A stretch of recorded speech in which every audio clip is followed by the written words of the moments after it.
kalau kita lihat kecelakaan laut ini, itu bisa jadi itu adalah merupakan akumulasi dari sekian rentetan kelalaian. Oke. Ini kan istilahnya kita ini kalau misalnya Indonesia ada istilah apa, nggak tahu anekdot atau apa namanya itu. Kami katakan begini, kalau kapal tenggelam itu memang sudah nasibnya. Oke.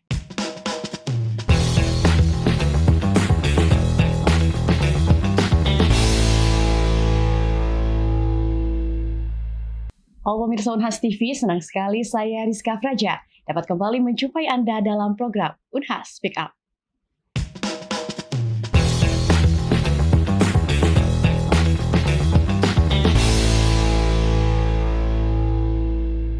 Dalam 5 tahun terakhir, Indonesia mencatat ratusan kecelakaan laut yang menelan korban jiwa dan tentu saja kerugian besar. Berdasarkan data dari KNKT dan Kementerian Perhubungan, lebih dari 250 insiden pelayaran laut terjadi sejak 2020 dengan beragam kondisi. Dan meskipun cuaca ekstrim pemirsa menjadi pemicu utama, faktanya lebih dari separuh kasus justru disebabkan oleh kelalaian manusia, seperti kapasitas muatan yang melebihi yang seharusnya dan buruknya standar keselamatan kapal. Salah satu tragedi yang banyak menyita perhatian publik adalah tenggelamnya kapal feri KMP Muhlisa yang merenggut nyawa 2 anak buah kapal. Pertanyaannya pemirsa, sampai kapan kita akan menyalahkan ombak dan badai jika sistem dan pengawasan pun masih bocor di sana-sini? Di episode kali ini kita akan membedah berbagai faktor yang terjadi yang menjadi penyebab banyaknya kasus kecelakaan pelayaran di perairan Indonesia. Tentu saja dengan Guru Besar Teknik Kelautan Fakultas Teknik Universitas Hasanuddin, ada Profesor Daeng Paroka STMT PhD. Selamat siang, Prof. Selamat siang. Assalamualaikum. Waalaikumsalam. Apa kabarnya, Prof? Alhamdulillah. Alhamdulillah. Oke, untuk mengawali obrolan bincang-bincang kita pada siang hari ini, Prof, bagaimana sih Prof menanggapi insiden tenggelamnya KMP Muhlisa ini, Prof, di Teluk Balikpapan begitu, dan beberapa insiden kecelakaan laut dalam beberapa tahun belakangan? Ya, terima kasih. Assalamualaikum warahmatullahi wabarakatuh. Ya, kalau misalnya kita melihat yang terjadi kemarin itu yang KMP Muhlisa, itu kan Teluk Balikpapan itu kalau dikatakan di situ tidak ada sama sekali sebenarnya gelombang. Itu agak perairan agak tenang di situ karena teluk, dan itu salah satu jalur untuk masuk ke IKN. Nah, ini kan agak memang juga agak kaget kita melihat peristiwa ini karena itu adalah peristiwa yang tiba-tiba dalam kondisi cuaca yang yang tidak terlalu jelek, tidak buruk, agak tenang, tapi tiba-tiba kapal mengalami ketenggelaman. Jadi memang agak tidak masuk di akal rasanya, dan tentunya ini pasti ada sesuatu yang harus kita lihat dan diskusikan bersama bagaimana supaya penyebab itu bisa kita ketahui bersama dan kita antisipasi ke depan. Iya, Prof, di video yang beredar juga saya melihat kalau posisi tenggelamnya kapal itu ketika ombak yang memang sedang tenang. Betul. Dan banyak yang merekam begitu, Prof. Iya. Kalau ini, Prof, terkait jumlah kasus kecelakaan laut dari tahun ke tahunnya itu bagaimana, Prof, di perairan Indonesia? Ya, kalau ini kan yang yang rekor atau yang menangani masalah kecelakaan laut ini kan KNKT, Komisi Nasional Keselamatan Transportasi ini. Jadi semua data kecelakaan laut yang terjadi itu ada sama KNKT, dan mereka juga publish secara terbuka di websitenya dan bisa kita akses. Ini kalau misalnya trennya dari tahun ke tahun ini, kalau misalnya kita merujuk beberapa, artinya 10 tahun yang lalu misalnya sampai sekarang, itu artinya berfluktuasi di situ. Pernah mengalami penurunan, tapi dalam beberapa tahun terakhir ini kayaknya cenderung misalnya mengalami kenaikan lagi, walaupun misalnya kecelakaan ini kan ada terbagi dua, misalnya kapal-kapal yang tersertifikasi oleh otoritas yang mensertifikasi kapal, dalam ini misalnya Biro Klasifikasi Indonesia, dan ada juga memang kapal-kapal yang tidak mempunyai kewajiban untuk disertifikasi, misalnya kalau kapal-kapal tradisional, kapal-kapal yang panjangnya kurang dari 20 meter itu kan tidak diwajibkan. Dan itu juga banyak yang terjadi ketenggelaman di situ, sehingga tren ini bagaimana supaya nanti ke depannya itu bisa menjadi turun. Itu sebenarnya yang kita harapkan. Tapi secara keseluruhan saya kira ini harus ada pemikiran bersama bagaimana, karena kecelakaan ini misalnya kalau misalnya sudah lebih dari 5 atau 6 kecelakaan per tahun sudah tinggi sebenarnya. Karena di standar International Maritime Organization itu, IMO itu standarnya itu hanya sekitar 1 kecelakaan untuk berapa tahun. Nah ini kita kan sudah berapa kecelakaan dalam 1 tahun ini, kita sudah berapa kecelakaan. Jadi kalau ya tinggi atau rendahnya kan ya, ya tergantung, harus kita punya standar bahwasanya kita standarnya tidak melebihi ini baru kita akan tinggi. Kalau di bawah itu kan rendah. Tapi kita tidak mempunyai standar bahwasanya target kita itu misalnya untuk kasus kecelakaan kita harus turunkan berapa kecelakaan dalam 1 tahun. Kayaknya belum ada standar yang seperti itu. Jadi memang harus diperhatikan lebih lanjut ya terkait kecelakaan ini, Prof. Ya saya kira kan ini kan kecelakaan ini bukan hanya menyangkut masalah materi, tapi juga menyangkut masalah nyawa manusia. Betul. Ya. Dan ini saya kira kalau materi mungkin bisa kita hitung ya. Okay. Artinya kalau satu kapal itu harganya mungkin kalau kapal bekas mungkin sekitar 20 miliar, kalau kapal baru 40 sampai 50 untuk kapal feri ini, tapi nyawa manusia itu kita tidak bisa nilai berapa miliar kan. Okay. Jadi saya kira itu yang harus kita pikirkan ke depan, bagaimana supaya kecelakaan bisa seminimal mungkin, dan kalaupun itu misalnya terjadi tidak ada korban. Oke. Ini Prof, kita kembali kepada KMP Muhlisa, begitu ya. Jadi menurut pemberitaan Prof, KMP Muhlisa ini tenggelam karena kerusakan pada baling-baling. Nah, secara umum sendiri nih Prof, apa saja sih faktor yang memicu kecelakaan pelayaran dan bagaimana contohnya? Ya. Jadi kalau kecelakaan, kalau misalnya kita mengacu ke definisi atau kriteria KNKT itu kan kecelakaan itu misalnya kebakaran, ya kan, kalau ditubrukan dan kapal terbalik.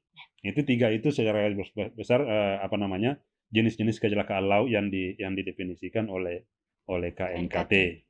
Nah, ini kan jenis kecelakaan ini faktornya itu bisa bermacam-macam. Kalau misalnya kita bicara tentang KMP Muhlisa kemarin, itu katanya propellernya mengalami porosnya mungkin patah, propeller lepas.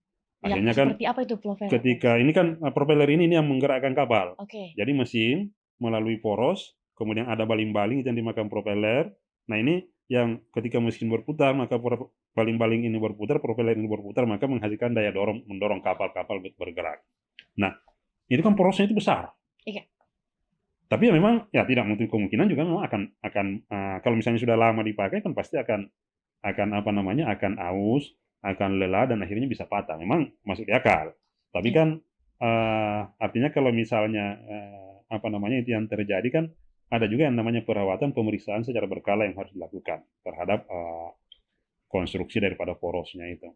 Bisa dalam kondisi normal misalnya bisa patah kalau misalnya ada baling-balingnya ini menghantam misalnya benda keras, akhirnya terhenti dan itu bisa menyebabkan misalnya propellernya patah. Tapi kalau misalnya kita lihat kemarin, kita tidak tahu apakah misalnya memang propeller itu misalnya menghantam benda keras atau misalnya dia ada kan di perairan itu misalnya ada saja misalnya kayu atau apa yang hanyut yang bisa dihantam itu, nah itu bisa menyebabkan itu. Tapi dari rilisnya kemarin itu belum ada indikasi ke arah situ. Sehingga ketika poros propeller yang tercabut, maka dia meninggalkan lubang dan air masuk lewat lubang itu. Masuk ke ruang mesin, karena ruang mesin juga ini kayak ruangan seperti ini itu dibatasi kedap begitu, tidak bisa air keluar sehingga air terakumulasi di situ dan ketika jumlah tertentu mungkin dia akan mengalami ini kan di belakang mesin ini akhirnya dia kayak haluannya itu bagian depannya itu kapal terangkat ke atas, yang di belakang turun karena air terakumulasi di ruang mesin yang ada di belakang. Menjadi tidak seimbang ya. Akhirnya ya itu mungkin yang menyebabkan kapal ini tidak seimbang, akhirnya miring dan terbalik. Ya. Betul.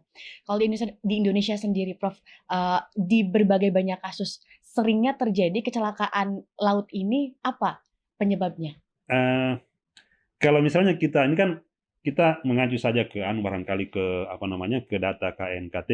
Ya. Nah, kalau di situ itu yang banyak itu adalah faktor cuaca, ya, kemudian kelalaian human error atau kelalaian manusia.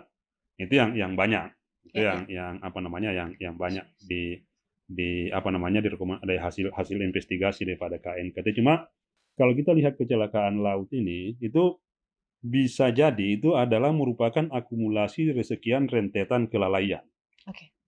Ya, taruhlah misalnya kita bicara tentang KMP Muhlisa dan saya kira banyak kasus-kasus lain juga yang kemungkinan, tapi kan ini tidak pernah kita kita duduk bersama, tidak pernah kita buka data ini bagaimana kita membahas ini secara detail, secara Oke. tuntas sehingga penyebab pastinya itu kita bisa tahu. Nah, ini misalnya kalau kita lihat kemarin kan itu setelah masuk air itu kapal agak condong seperti ini, Ya. itu secara teori itu masih harusnya itu kapal itu masih stabil. Hmm. Cuma kan memang kestabilannya itu akan semakin menurun dengan semakin banyaknya air Airnya atau masuk. semakin besarnya ini kemiringan kapalnya. Yang saya khawatir kemarin, tapi ini harus harus dikaji lebih lanjut lagi. Yang saya khawatir setelah ini miring begini, ini muatan kendaraan yang ada di geladak ini tuh ikut bergeser Ikut. karena miring, ikut bergeser. Ada mungkin yang bergeser ke samping, akhirnya dia miring dan akhirnya dia terbalik. Nah, tapi ini masih asumsi awal. Ya. Itu harus dikaji secara detail karena di banyak kasus juga terjadi seperti itu. Yang terjadi juga di selat antara Surabaya dengan Bali itu dari yang Banyuwangi ke Bali itu juga pernah itu kapal kendaraan ini terguling ke sisi, akhirnya kapal mengalami kemiringan dan tenggelam. Itu pernah juga terjadi. Dan di daerah lain juga karena cuaca, akhirnya kendaraan ini terguling, kapal miring, itu akhirnya stabilitasnya hilang. Jadi akhirnya dikatakan bahwasanya, dan di beberapa hasil investigasi KNKT juga Ya. menunjukkan itu. Jadi bahwasanya cuaca buruk, kemudian muatan yang ada di geladak bergeser, akhirnya Oh. kapal terbalik. Jadi sebenarnya seandainya muatan di geladak ini diikat dengan baik dan dia tidak bergeser, walaupun misalnya cuaca buruk mungkin tidak akan terjadi ketenggelam. Jadi itu yang saya katakan tadi bahwa ini adalah bisa jadi merupakan rentetan dari beberapa sebab akibat yang saling memperparah keadaan kapal ini dan akhirnya dia tenggelam. Tapi kan sampai Oke. sekarang kita ndak punya data bahwasanya apakah memang betul-betul hanya karena cuaca atau misalnya karena faktor lain. Masih dalam ini juga ya, Prof, pengulikan apa yang sebenarnya terjadi begitu? Ya, yang kita harapkan sebenarnya kalau ada kejadian begini, mari kita bahas, mari kita diskusi. Oke. Datanya kita ndak apa-apa, kita buka saja data ini supaya semua orang-orang yang bisa berkompeten itu bisa melakukan investigasi, bisa melakukan simulasi atau misalnya penelitian atau kajian sehingga nanti betul-betul kita bisa sampai pada kesimpulan bahwasanya sebenarnya kejadiannya, rentetan Ya. kejadiannya seperti ini, penyebabnya itu seperti ini sehingga muncul ini rentetan kejadian sehingga nanti kita mempunyai mempunyai data untuk bagaimana kita melakukan mitigasi ke depan. Oke, ini Prof, kalau misalnya terkait konstruksi kapal yang tidak Ya. sesuai dengan standar, apakah itu bisa menjadi penyebab kecelakaan laut? Kalau misalnya kayak kapal-kapal feri, ini kan kapal feri ini Iya. salah satu kapal yang disertifikasi oleh Biro Klasifikasi. Mmm. Kalau misalnya disertifikasi oleh Biro Klasifikasi, nggak mungkin rasanya kalau misalnya itu konstruksinya tidak memenuhi standar, nggak mungkin. Oke. Karena nggak mungkin misalnya BKI itu akan berani misalnya mengeluarkan sertifikat kalau misalnya dia tidak memenuhi standar. Tapi kalau misalnya pertanyaannya, kalau misalnya tidak memenuhi standar, apakah mungkin terjadi? Nah ini Iya. untuk kondisi normal mungkin tidak. Oh, Misalnya tidak. kondisi air tenang ini kita berlayar apa semuanya Mhm mungkin mhm. kecil kemungkinan. Tapi kan kenapa peraturan ini dibuat sebenarnya adalah untuk mengantisipasi keadaan-keadaan tidak terduga, gitu. Iya. Jadi kenapa misalnya diatur bahwasanya semua kendaraan yang ada di atas geladak kendaraan kapal feri itu harus diikat. Itu kan aturannya harus diikat itu. Karena itu ketika terjadi cuaca buruk dan ini bergeser ke samping itu akan membahayakan. Tapi kan Antisipasi ya? pertanyaannya sekarang apakah setiap cuaca buruk kendaraan terguling? Kan tidak. Iya. Makanya orang kemarin juga kita berlayar itu ndak diikat, cuaca juga buruk, ndak apa-apa kan. Tapi ketika itu terjadi, itu dampaknya fatal. Sehingga maka aturannya itu bahwasanya itu harus diikat. Nah, sehingga yang diperiksa oleh otoritas, apakah misalnya BKI itu dalam hal konstruksinya ini memenuhi atau tidak, kemudian permesinan dan lain-lain sebagainya itu diperiksa, termasuk poros itu kemarin kan itu harus diperiksa oleh BKI secara reguler. Saya kira BKI terlalu gegabah kalau misalnya akan membiarkan hal itu terjadi ketika itu tidak memenuhi aturan. Kalau pengawasannya sendiri bagaimana, Prof? Pengawasan ini kan kalau misalnya pengawasan berlayar ini kan yang mengawasi itu kan yang otoritas pelabuhan di situ yang bertugas mengawasi, pengawasannya itu kan semuanya termasuk muatannya bagaimana, apakah muatan ini tertangani sesuai dengan aturan, kemudian apakah tidak berlebih atau bagaimana. Itu adalah otoritas daripada Syah Bandar atau misalnya otoritas pelabuhan yang bertugas di pelabuhan di mana kapal itu beroperasi. Dan ya Oke. itu ya saya kira juga terlalu juga misalnya kalau dia mengeluarkan surat izin berlayar dengan kapal misalnya yang tidak memenuhi standar. Luar biasa. Oke, Prof. Selanjutnya pemirsa kita akan membahas lebih dalam mengenai KMP Muhlisa ini juga kecelakaan laut yang pernah terjadi di Indonesia. Tapi tunggu dulu karena kita akan melanjutkan pembahasan setelah jeda pariwara berikut.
Halo pemirsa Unhas TV, terima kasih karena masih setia dalam mempersamai kami di Unhas Pick Up. Oke Prof, kita akan membahas lebih dalam lagi mengenai pembahasan kita siang hari ini.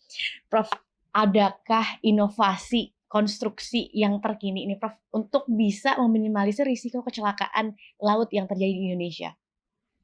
Kalau kita bicara tentang konstruksi, ini kan sudah ada standar yang sudah ditetapkan oleh Biro Klasifikasi, mulai dari ukuran sistem konstruksi itu sudah ada semua. Inovasi terakhir itu adalah penggunaan double skin namanya. Jadi 2 lapis itu kulit kapalnya, tapi itu untuk kapal-kapal tanker pengangkut minyak itu yang melakukan konstruksi itu. Tapi ya dengan sistem konstruksi yang ada sekarang, sepanjang itu masih memenuhi dari segi ukurannya, jenis material yang digunakan, standarnya, sepanjang itu dipenuhi oleh pembangun kapal, oleh pemilik kapal, saya kira masalah konstruksi ini itu bisa teratasi, artinya dijamin bahwasanya itu tidak akan menjadi penyebab terjadinya kecelakaan, kecuali misalnya terjadi tabrakan. Ini kan tabrakan ini sudah bagaimana konstruksinya, kalau misalnya benda ribuan ton bertabrakan dengan benda ribuan ton dengan kecepatan tertentu, itu pasti energinya akan sangat besar dan itu daya rusaknya juga sangat besar. Bagaimanapun konstruksinya itu saya kira itu akan menjadi penyebab. Tapi dalam kondisi normal saya kira dengan standar yang ada sekarang itu saya kira tidak tidak akan menjadi penyebab terjadinya kecelakaan sepanjang misalnya tidak terjadi tabrakan, diperiksa secara periodik, dilakukan perbaikan secara periodik, saya kira tidak akan ada persoalan. Kalau standarisasi kapal feri sendiri, Prof, bagaimana itu, Prof? Kalau standarisasi dari segi konstruksi, saya kira itu kurang lebih, saya kira sama saja dengan konstruksi kapal-kapal yang lain, menggunakan standar yang sama. Cuma yang berbeda itu adalah pada konstruksi geladak, karena kan kalau kapal feri ini konstruksi geladaknya di atasnya bukan orang, di atasnya itu adalah bisa truk, bisa tronton yang beratnya itu bisa kendaraan yang biasanya beratnya bisa sampai 50-an ton, 60 ton. Jadi itu biasanya disyaratkan untuk dikasih penguat yang Biasanya di bawah itu kan di bawahnya itu ruang kosong, soalnya tidak ada ruangan, tidak ditempati ruang yang di bawah geladak Oh, kendaraan itu, dan itu biasanya dikasih penompan dari bawah untuk memperkuat geladak kendaraan. Saya kira itu oke saja oke. yang berbeda dengan kapal-kapal yang lain. Oke, jadi memang, pembuatan kapal ini memiliki standarisasinya masing-masing dan itu Ada, harus diperhatikan ya, ada. Prof? Kalau misalnya kita, kan BKI tugasnya itu. Oke BKI tugasnya adalah untuk memastikan bahwasanya kapal ini dibangun sesuai dengan standar. Kapan luar tidak biasa. sesuai dengan standar, maka BKI tidak akan mengeluarkan sertifikat kelayakan. Sertifikasi tidak mungkin Oke. disertifikasi kalau misalnya dia tidak memenuhi standar. Oke, soal sertifikasi Ya, kelayakan ini, Prof, seberapa penting sih, Prof?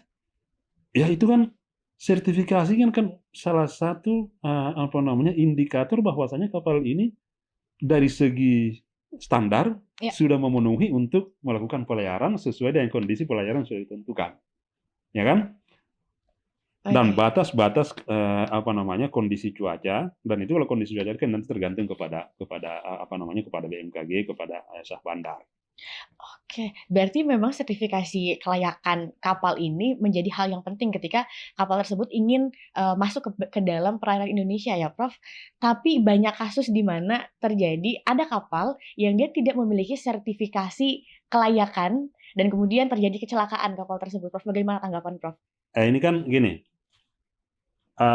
satu kapal misalnya, Ya, ini kan waktu pemeriksaannya ini kan jelas. ya, Ada yang namanya survei tahunan, ada yang survei 4 tahunan, pembaruan kelas namanya.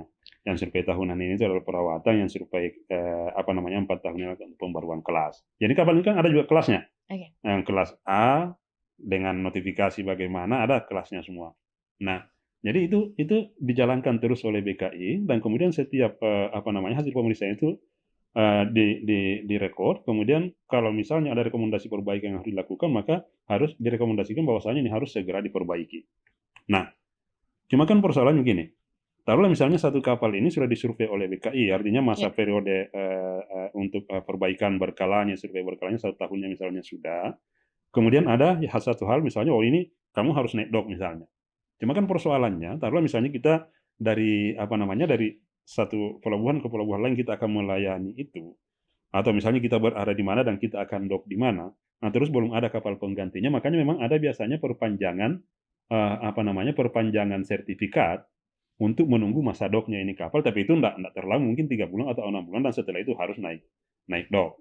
Nah, oke. kalau misalnya tiba-tiba setelah itu, misalnya dalam masa perpanjangan ini, artinya kan masa perpanjangan itu sertifikat normalnya itu sudah habis, tapi dikasih kebijakan perpanjangan.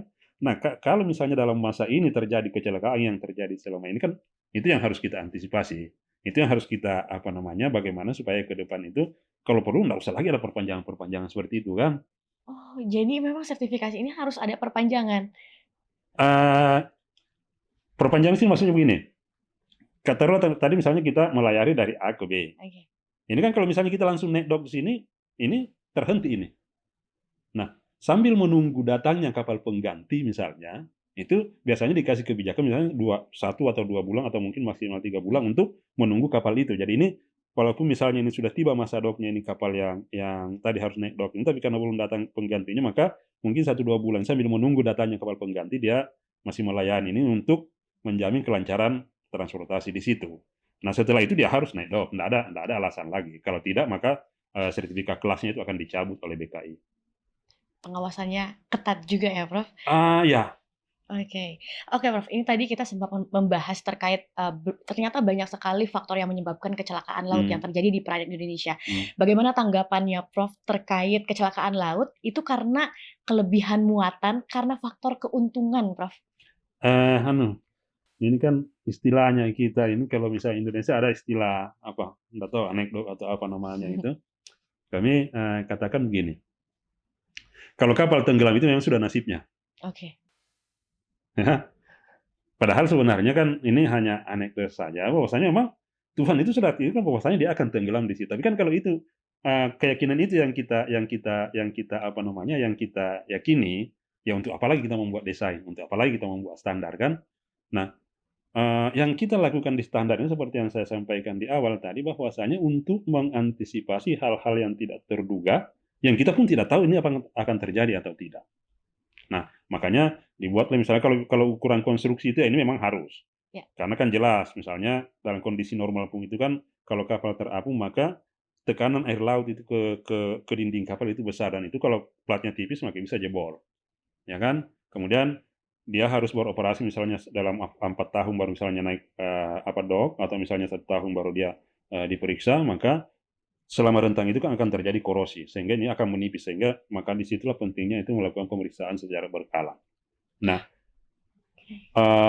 yang perlu barangkali ke depan ini adalah bagaimana didiskusikan ini semua kapal-kapal yang mengalami tenggelam. Ini juga kan misalnya ada aturan bahwasanya ini harus diikat ini semua kendaraan. Tapi dalam prakteknya dalam beberapa kasus itu tidak diikat.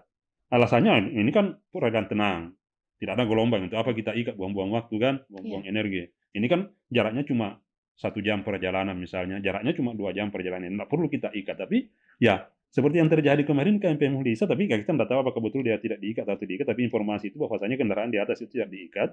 Ya, ketika terjadi dan terjadi pergeseran itu, ya kita tidak bisa apa-apa. Hal-hal kecil apapun itu di dalam kapal memang harus diperhatikan agar keselamatan pelayaran juga bisa terjamin ya, Prof? Betul. Ini kan, ya seperti yang saya katakan tadi, yang Iya. kecil ini kan bisa menjadi rentetan, rentetan fakta yang bisa fatal akibatnya. Misalnya, ya itu tadi, pengikatan kendaraan. Ini karena alasannya bahwasanya ini jaraknya kan cuma 1 jam. Jaraknya ini cuma 2 jam kita berlayar. Ini kan tidak ada gelombang di sini. Oke, dalam kondisi normal dia tidak akan terguling. Tapi ketika misalnya terjadi kayak kemarin, poros patah, Iya. air masuk ke ruang mesin, kapal miring atau kapal trim, kapal condong ke belakang, maka kalau tidak diikat, maka ini pasti akan bergeser. Ketika ini bergeser sudah tidak ada ampung. Air ditambah berat ini yang bergeser semua ke sini, pasti terbalik kapalnya. Oke, dan itu yang terjadi di lapangan Nah, kemarin itu ya, yang Prof? kemudian Oke. yang juga misalnya kayak misalnya dibilang, ini kelebihan muatan. Ini kan ada juga bahwasanya kalau kelebihan muatan ini apakah misalnya memang akan tidak bagus stabilitasnya atau bagaimana. Ya mungkin dari segi perhitung-hitungan, oke, masih memenuhi kriteria. Cuma yang jadi persoalan adalah ketika terjadi cuaca misalnya, cuaca buruk misalnya ketika dalam pelayaran dengan muatan yang berlebih. Iya. Di situ bahayanya. Kalau kondisi normal muatan lebih misalnya sepanjang itu tidak banyak-banyak amat lebihnya, mungkin tidak ada persoalan. Tapi ketika sudah muatan lebih, kemudian muncul cuaca buruk, kan biasanya kita di Indonesia ini kan gini, kemarin juga begitu tidak apa-apa kok. Kadang orang-orangnya tidak aware ya, Prof? Iya. Nah itu yang harusnya, tapi ya yang pertama tentunya semua aturan-aturan tentang keselamatan pelayaran ini harus kita taati, harus kita jalankan, bagaimana apapun itu risikonya, itu yang pertama. Terus yang kedua adalah bagaimana kita bisa merencanakan mitigasi, kita bisa merencanakan antisipasi ke depan jika sekiranya hal yang sama terjadi di masa yang akan datang. Tentunya itu harus melalui kajian bersama, harus melalui diskusi bersama, sehingga nantinya bentuk-bentuk mitigasi, bentuk-bentuk pengendalian itu bisa kita rumuskan bersama. Oke, dan salah satunya untuk meminimalisir kecelakaan yang terjadi di laut sendiri ada perawatan kapal secara rutin, Prof, begitu. Iya. Dan seberapa besar sih risikonya jika kapal tersebut tidak ada perawatan rutinnya, Prof? Ya itu banyak sekali risiko di situ. Oke. Karena misalnya plat ini seperti yang saya katakan tadi, kalau misalnya tidak dirawat secara rutin, tidak diperiksa secara rutin, ini kan pemeriksaan ini sebenarnya adalah untuk mengganti misalnya sudah peralatan-peralatan atau konstruksi yang sudah tidak memenuhi standar. Kan itu. Supaya kita tahu, di sini misalnya sudah harus diganti platnya. Ini kabel saja itu kan, kalau kabel di kapal itu beda dengan standar kabel yang di darat. Oh, beda. Nah, itu yang biasanya menjadi, kan kalau misalnya di darat juga begitu, ini terjadi kebakaran di sana karena korslet. Nah, di kapal juga bisa seperti itu. Cuma kan perawatan di kapal ini karena dia selalu berada di lingkungan yang korosif, maka sistem isolasi kabelnya itu berbeda dengan di darat. Nah, ini saja tidak diperiksa, ini kan meleleh itu plastik itu, bersentuhan ini kabel ini terbakar. Oke, tadi Prof ada kabel, kemudian ada apalagi tadi untuk komponen-komponen yang krusial apa sih yang di dalam kapal yang mesti diperhatikan ketika ada perawatan rutin seperti itu? Yang pertama itu adalah konstruksinya. Konstruksi. Badan kapalnya kan, Iya. platnya itu. Kemudian yang kedua itu mesin. Iya. Ya, mesin di sini sudah termasuk instalasinya, kemudian perlengkapan bahan bakar dan lain-lain sebagainya. Kemudian yang ketiga itu adalah sistem kelistrikan. Saya kira itu aja yang inti di kapal itu yang harus diperiksa. Kemudian ya tentunya yang keempat itu adalah ini kan biasa juga yang mohon maaf ini kadang akurasi prediksi cuaca kita juga kadang agak agak kalau misalnya kita di Jepang itu, kalau misalnya dia katakan bahwasanya peluang hujan hari ini itu adalah 50%, jam Ya, sekian sampai jam sekian, akurat ya nih. kita harus doain Ya. pasti hujan. Nah, gelombang juga begitu. Nah, ini harus ada juga saling antara BMKG dengan sah bandar. Karena itu yang akan menentukan ini kapal berlayar atau tidak. Walaupun misalnya memenuhi konstruksinya semua ini, tapi kalau misalnya diperkirakan 3 jam ke depan misalnya itu akan terjadi badai di lokasi itu, kemudian jarak pelayaran misalnya 4 jam, ya kita tidak boleh biarkan dia berlayar karena belum sampai di sana sudah datang itu badai itu. Oke, luar biasa. Ini Prof, bagaimana sih Prof menilai manajemen keselamatan ya Prof di perusahaan pelayaran lokal dan otoritas yang berwenang, Prof?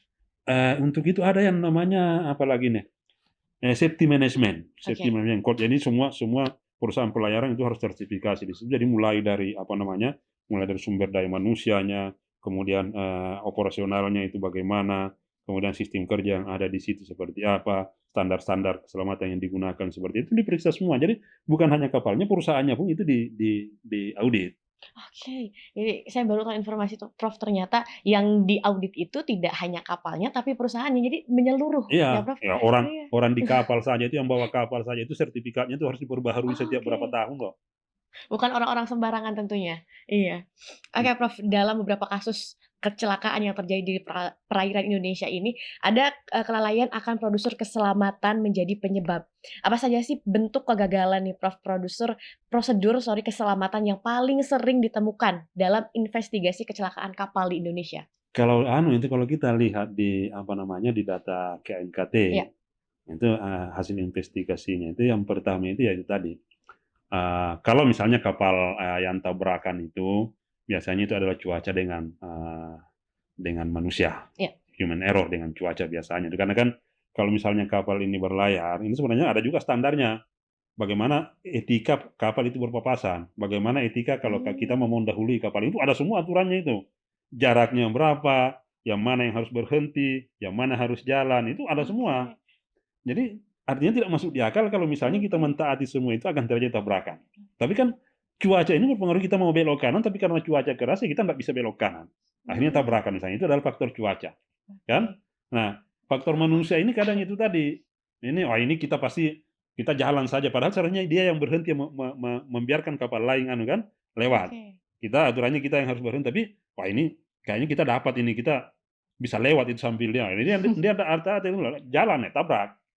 Oke, Nah, itu. ada peraturan-peraturan seperti di jalan raya ya, Prof, lalu lintas di jalan raya. Saya kira Oke, lebih iya, lebih lebih ketat itu peraturan, lalu lintas di laut di laut. dibandingkan dengan di darat, karena mendahului saja tidak ada etikanya. Kita harus berjarak Iya, berapa, iya. kapan kita harus mendahului, kalau Tidak kita bisa hanya harus klakson ya, Prof? harus harus memotong itu kapan kita yang mana harus berhenti, yang mana harus jalan, kita berpapasan bagaimana, itu ada semua.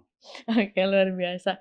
Oke, Prof, di dalam pengambilan keputusan nih, Prof, yang salah saat kondisi kritis juga tak jarang menjadi penyebab kecelakaan pelayaran, Prof. Mmm, Menurut Prof, bagaimana sih pentingnya melakukan evaluasi dan mitigasi bencana laut secara memadai? yang tidak ada sekarang ini di kapal-kapal Indonesia ini adalah, eee, apa, eee kalau di AIMO itu dikatakan operational guidance, petunjuk pengoperasian. Oh, betul. Jadi operational guidance ini itu, berisi bagaimana kapal ini harus dikendalikan ketika berada pada kondisi cuaca buruk, Oke. tuh. Ini kita, berlayarnya ini harus ke arah mana, kalau misalnya gelombang dari sini datang itu kita harus berlayar ke arah mana, harus kecepatan kita bagaimana, dan, bagaimana misalnya kita, mengendalikan ini kapal ini supaya, tetap dalam keadaan, aman untuk berlayar. Itu ada operational guidance namanya, kayaknya itu yang belum ada di kapal-kapal kita di Indonesia ini. Oke, dari tadi kita membahas mengenai, kondisi kecelakaan laut dan lain sebagainya. Saya jadi penasaran Prof, bagaimana sih hal pertama yang harus dilakukan penumpang jika hal tersebut terjadi? Lagi menumpang di Mmm, kapal tiba-tiba ada kecelakaan, apa yang harus dilakukan penumpang, Prof? ya saya kira prosedur keselamatan itu untuk kendaraan apapun, Ya. itu misalnya termasuk pesawat, saya kira sama saja standar operasionalnya, SOP-nya saya kira sama, bahwasanya jangan panik dulu. Oke. Ini. Kemudian, makanya, tapi ini juga jarang saya lihat untuk pelayaran-pelayaran dekat ini kan harusnya itu sama seperti pesawat.